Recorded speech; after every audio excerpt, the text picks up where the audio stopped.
이 시스템 접근법이라고 얘기하는 거고요. 이 시스템 접근법에 대한 기본적인 사고방식은 가지고 계시면 사실은 뭐 경영학뿐만 아니라 품질 경영이나 생산관리 쪽에서 답안을 쓰기 좋은 여지들이 있기 때문에 그 내용들을 좀 정리해 놓으시면 되는데, 역시 교재에 있는 내용들을 좀 이해시켜 드릴 목적으로 조금 풀어서 좀 설명을 드리도록 하겠습니다. 그래서 이 설명 가지고 1.8 가름할 수 있을 것 같긴 한데 다른 건 아니고요.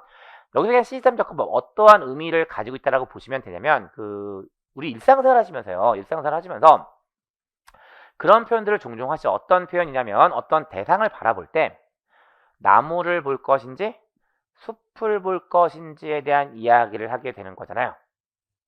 근데 그 나무나 숲이라는 것은요, 조금은 비유적인 표현이고요. 나무는 부분을 의미하고 숲은 전체를 의미한다라고 보시면 되는 거거든요. 그랬을 때 우리가 정리하고자 하는 이 시스템 접근법이라는 것은 나무를 보는 문제와 숲을 보는 문제 중에 숲을 보라고 이야기하는 거예요. 결국 그렇다면 부분을 보란 이야기일까요? 전체를 보란 이야기일까요? 전체를 보라는 이야기를 가지고 있는 거죠. 그래서 이 시스템 접근법이라는 것은 어떠한 사고방식이라고 보시면 되냐면, 전체 최적화를 추구하고자 하는 사고방식이라고 보시면 돼요. 근데 이게 어떠한 의미를 가지고 있냐면요. 여기서 직관적인 설명 한 가지만 드리면, 그러면 이 전체 최적화는 어떻게 쓸 수 있을 듯 하냐면, 전체는 부분들로 구성되어 있을 테니까 각 부분의 최적화 값을 누적시켜 놓은 거다라고 쓸 수 있을 겁니다. 그런데 이게 성립한다면, 만약에 이게 성립한다면 전체를 보는 문제와 부분을 보는 문제를 구별하는 이유가 없겠죠. 근데 전 이미 시스템 접근법이라는 것은 전체 최적화의 관점에서 접근하고자 하는 개념이라고 말씀을 드렸으니까 기본적으로는 등호가 성립하지 않는 거예요.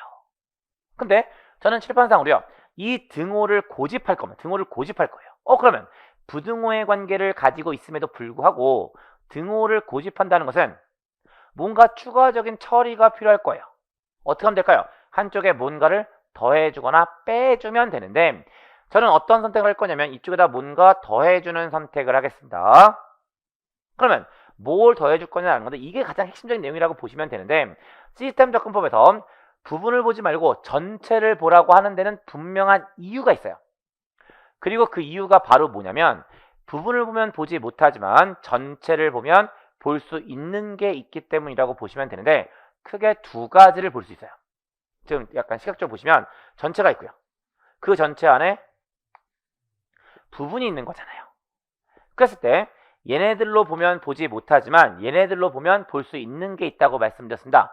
뭐 두 가지를 볼 수 있을까요? 전체를 보면 이 둘 사이에 상호작용을 볼 수 있을 거예요. 그 다음에 전체라면 모두 직면에 있냐면 외부 환경이 있고요. 이 외부 환경과의 상호작용도 볼 수 있겠죠. 그래서 부분이 아니라 전체를 보라고 하는 이유는 왜 그런 거냐면, 다양한 형태의 상호작용을 볼 수 있기 때문이다라고 보시면 되는 거예요.